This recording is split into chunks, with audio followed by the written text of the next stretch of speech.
Hey guys, Brett FF7 here, and I just wanted to add a quick intro to this video because this is actually going to be one of my first talk show videos. It's going to be a little bit longer. I kind of ramble on a little bit, but I just wanted to give you guys a fair warning that the audio in this episode is very poor. I tried to improve the quality of my webcam video, and that, without my knowledge, decided it was going to record using my webcam mic instead of my Blue Yeti mic, which is definitely not as good. And in a normal case, I would have just restarted and re-recorded. But the episode you're about to watch, if you do decide to stay for the entire thing, which I'd love that. It's a really emotional episode. I really did get very emotional, especially towards the end. If you do watch, and I just found that emotion to be too real, so I really didn't want to re-record this because it just wouldn't be the same the second time. So. With that being said, I apologize about the audio quality, and I will definitely have it improved for the next video. And I'm sorry for talking for a minute, and I will get you guys to your video, and have a good day. Hey guys, RedFF7 here, and welcome to the second, well, technically first one of these talk show videos, kind of vloggy type of episodes. Something I'm going to start doing once a week, and just so we can kind of talk more about me, talk more about myself, so you guys can kind of feel more personal, because really, as a small channel, it's a very personal kind of connection with my viewers, and I really do want you guys to get to know me, that what made me the person I am today, because trust me, it has been a bumpy road from childhood to here for me. So, what I want to talk about today is really kind of the origin of my gaming, the origin of me loving games as dearly as I do, really. And that all starts from my username, BradFF7. Really, that was the first game I ever played. Not specifically played, but watched. And I think that's where we'll start at. And this is probably going to cover just the three major first video games I really ever watched, which was Final Fantasy VII, Final Fantasy VIII, skip Final Fantasy IX, and then Final Fantasy X. I've watched some Silent Hills, Resident Evil type games in between, but really the Final Fantasies were really just what were my childhood because of how story driven and how impactful those were to me. So yeah, we'll start with right there. So Final Fantasy VII. The first game I ever experienced was Final Fantasy VII. And that was really as a child, before I could even talk, really. I don't think it was as I could talk, because Final Fantasy VII came out in 1997. And I think, not positive, should have researched it, but I'm a terrible person. So we're going to say 1997. I'm pretty sure it was 1997. And I remember, I would have been 3 at that time. I was born in 94. So I would have been 3. And I remember sitting in a stroller. And everyone has those. Like, you don't really remember much from your childhood because you were so little. Like, you shouldn't remember much. But everyone remembers a couple things here and there about their childhood. And I vividly remember sitting in this little bouncer chair, this little rocky thing, or on a little carpet, a little play carpet, watching my dad as he played Final Fantasy VII. Watching him as he played through this game. This monstrous world, this entire thing. And the best part was really where, if you watch my Final Fantasy Tactics video or any of my other older videos where there's text, like the older games like PlayStation 1 before voice acting, it was a lot of text that you had to read. And being a child, there was no freaking way I was going to read them. I couldn't read yet, obviously. And that was really where my dad would read every single thing to me. So while a lot of kids were in bed with their mom or their dad reading them a story to go to bed, I'm sitting in the living room watching my dad tell the tale of Final Fantasy VII, the tale of Avalanche trying to stop Shinra.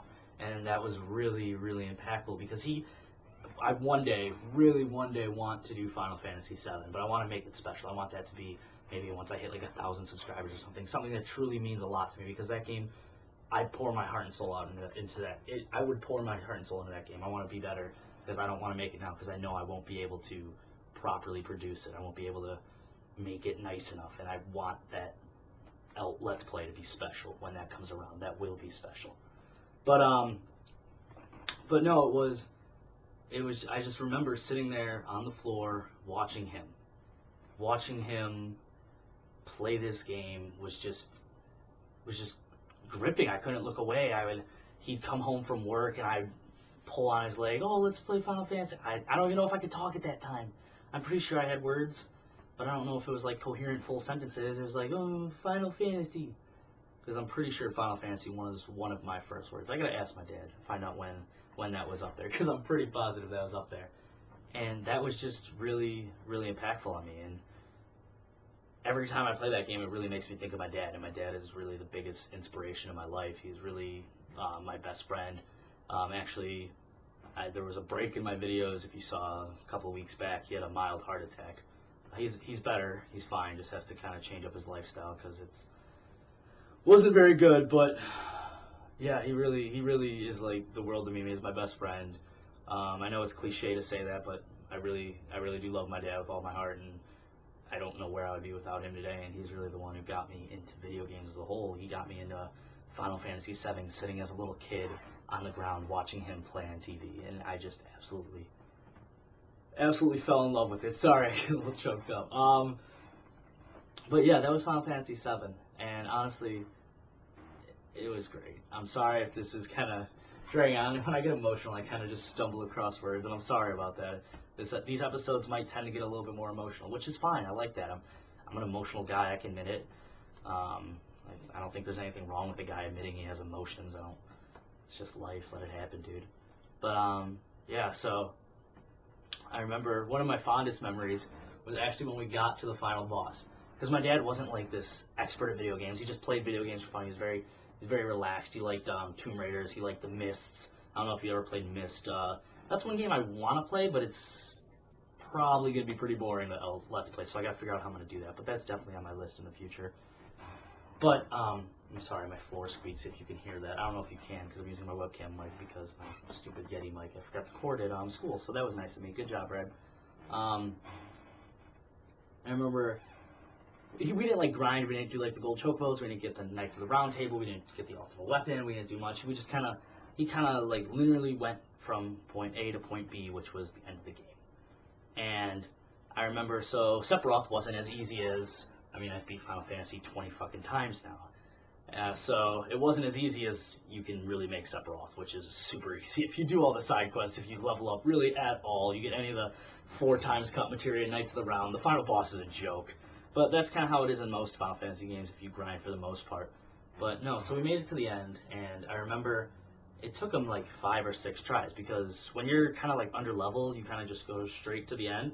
The Sephiroth's pretty hard. He hits hard. You don't have the best materia. You don't have the best defense, the best health. You don't have all the HP ups. So he's still kind of hard if you have played it and you're like, ooh, Sephiroth's the easiest. But no, so I remember we lost like 4, 5, 6 times, and I remember I was just so excited to finally get to the end of the game, to finally fight Sephiroth, because I'm sure I couldn't comprehend the overall arching story, but I'm sure I know I knew what Sephiroth was, and that Sephiroth was the end-all be-all, and that if we defeat him, we win, and we're victorious kind of thing. And I remember when we lost to him a couple times, I actually was crying. I was legitimately upset that we lost. As a 3-year-old or 4-year-old at this time, I was legitimately crying because we could not beat this guy. And I was like, and usually how my dad would do it is if we died, we'd turn it off for the night, and that'd be enough video games for the night. And I remember I would cry because we'd lose, and I'd want to do it again. I don't want to accept defeat. I don't want Cloud and Barret and Tifa and Yuffie and Red 13 and Sid and Vincent to lose. I wanted us to win. I wanted Sephiroth down. I wanted him out of there. But that'd be it for the night. So I would go to bed crying. Probably not the best parenting decision. No, so he's crying. Send him off to bed. But no, it was really. And then that one day when we did beat it, I just remember jumping around the living room with my dad. He's so excited. I'm sure he really wasn't that excited, but my dad's, he's a goofball like me, so I'm sure he was jumping around with me. We did it! Just as excited, acting completely building it up. And it really was impactful. And I absolutely loved it. So that was Final Fantasy VII. Final Fantasy VIII came out a little bit later, and that was the next game we played. So at this Final Fantasy VIII, I don't know exactly how old I was. I want to say I was 6 or 7. We actually played that we were actually in the process of moving. Oh, if we were moving, that would make me 6, because I moved when we were 6. So we started the game like 3 months before we were ready to move. And Final Fantasy VIII, if you don't know, is pretty long. It's 4 discs, and it's a pretty hefty game. And especially for when he played it slowly, you didn't have guides back then. You didn't have the internet. So if you did get stuck, hell, you were stuck. You did not know where to go unless you got the strategy guides, which I really actually loved. I love the strategy guides. I actually have a couple of them for the old Final Fantasy games. And let me tell you, they are so cool. I wish I could actually get an extra copy because I think I might have lost one. It might be up in the attic or something. But no, so we started playing Final Fantasy VIII, and at this time I was kind of a bit older.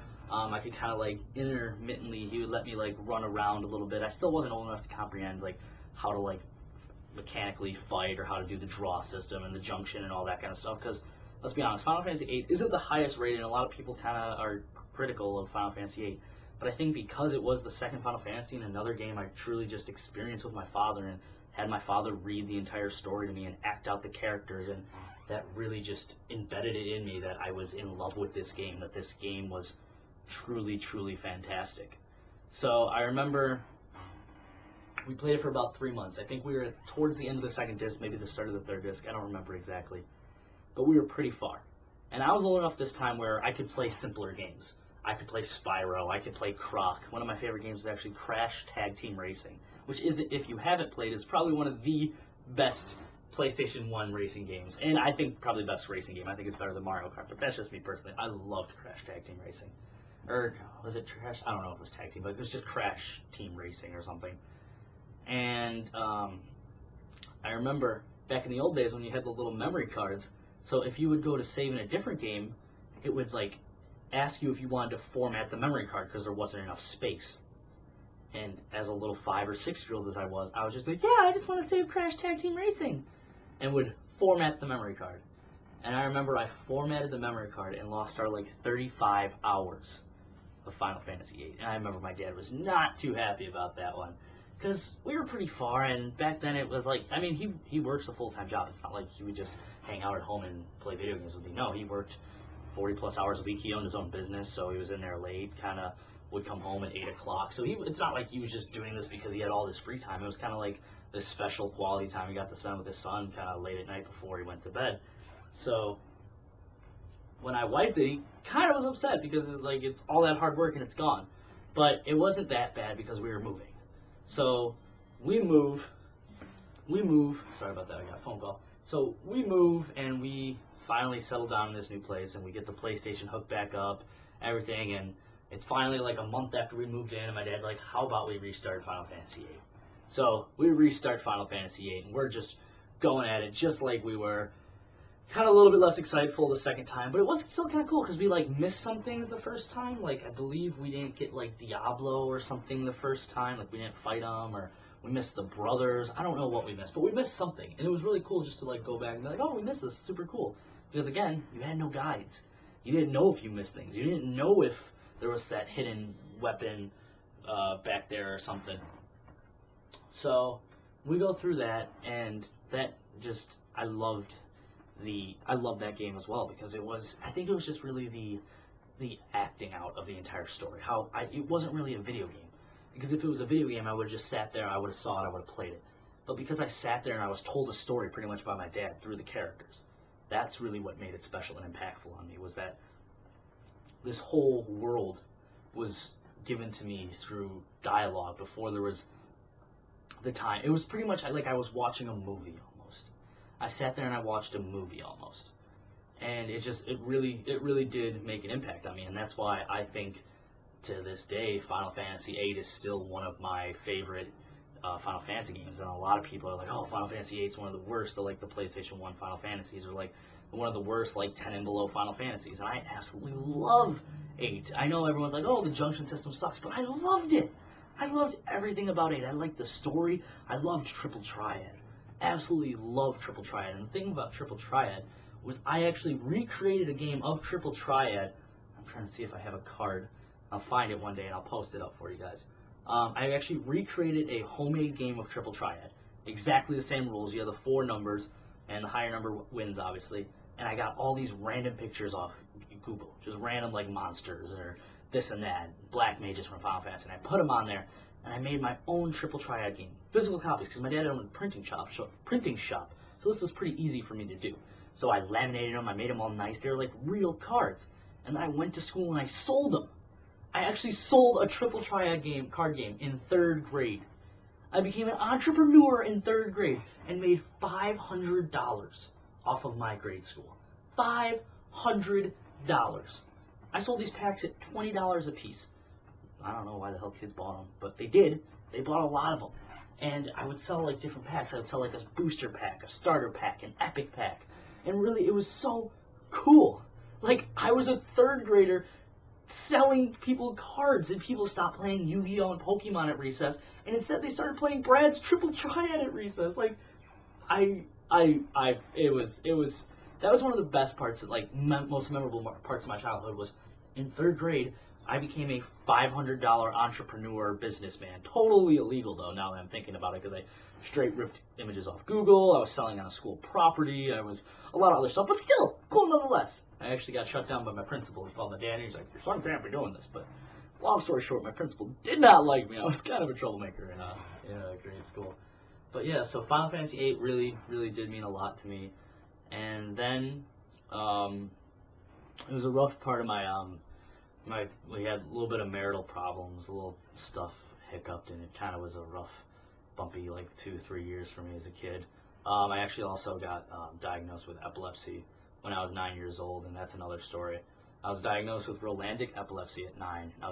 We were actually on our way to my dad's shop. It was like after we were hanging out with my grandma, and it was like 11 o'clock, and we were heading to my dad's shop, and he just pulls up in front because everything's closed. He had to run inside and get something. And he runs inside, and all of a sudden I start having my very first seizure. And they don't know what's going on. They think I'm choking, blah, blah, blah, this and that. So after the ambulance got there, I was rushed to the hospital. I had to stay at the hospital for like a week or 2 while they ran all these EKGs and this and that, blah, blah, blah. So that was really, really a traumatic kind of a part of my life, and we really kind of strayed away from playing that many video games at that point, just because my dad had to pay for a lot of medical bills. We had to really focus on other things other than my dad coming home playing video games with me every night. So we missed 9. We didn't play Final Fantasy 9. We didn't have time. The whole epilepsy thing was really the main concern about life at that point. But don't worry, guys. I actually don't have epilepsy anymore. It's Rolandic epilepsy, so it actually has a small chance of going away after around like 14 or 15, and thankfully I got rid of epilepsy, so I beat that battle, I guess. So but yeah, that was a big part of my childhood, and kind of towards the end of me having epilepsy was when PlayStation 2 came out, and me and my dad played our last Final Fantasy game together, and that was Final Fantasy X. And really, it impacted me just because that's the last game I really ever like sat down and played with my father.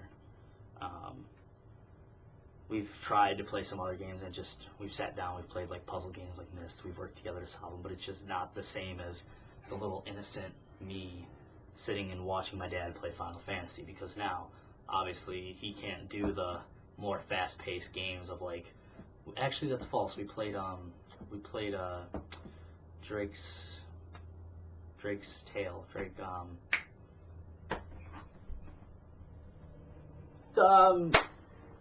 The game on PlayStation 3 that's super... Oh, that's gonna drive me crazy. I'm so sorry. Uncharted. We played Uncharted. So we've actually played those together. But this was the last Final Fantasy game me and my dad played together, and it really did mean a lot to me. And the funny part was actually I was finally able to read. I was looking forward to this new Final Fantasy because now my dad didn't have to read it, or we could like voice it together. Like he could be one side, I could be the other side. It was gonna be awesome.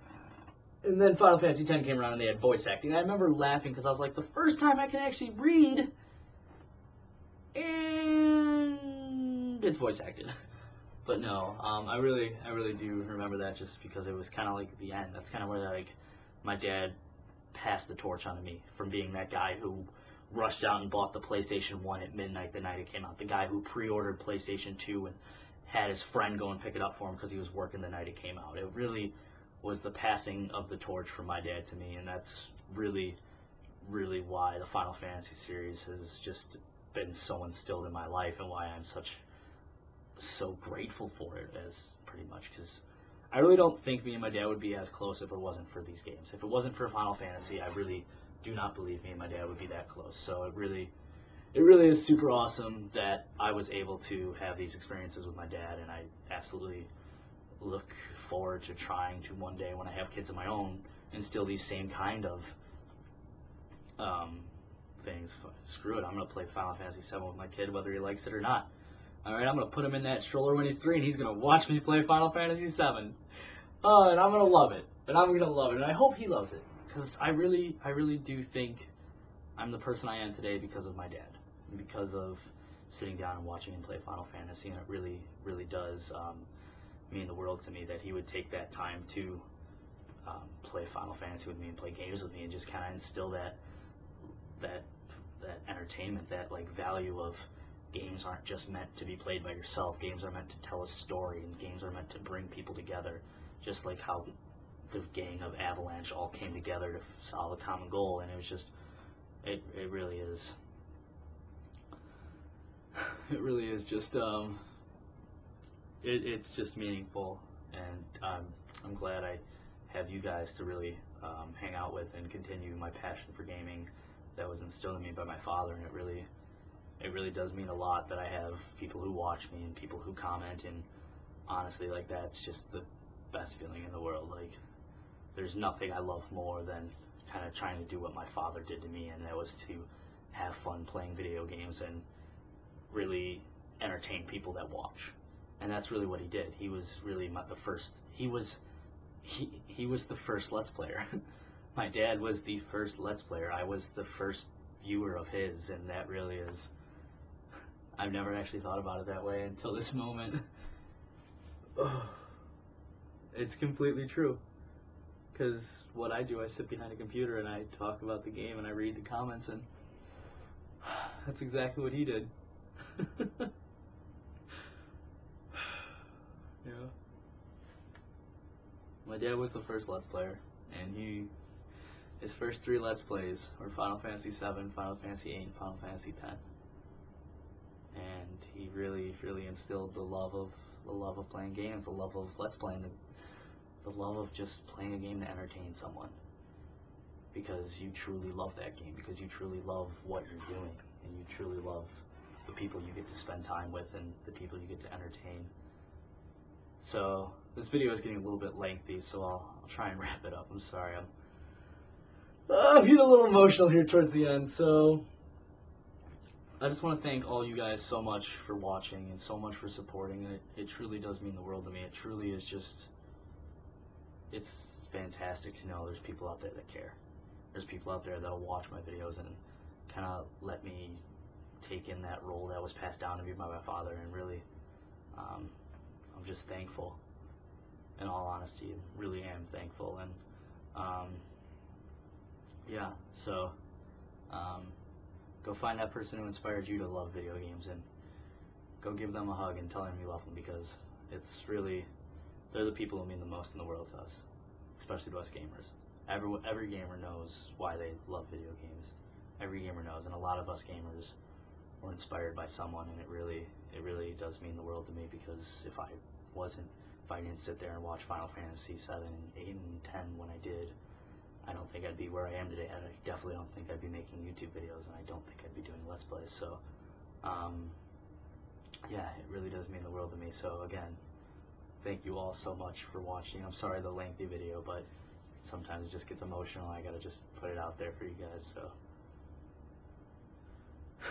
thank you so much, guys. And I am BrightFF7, and I'll see you guys all later. Peace.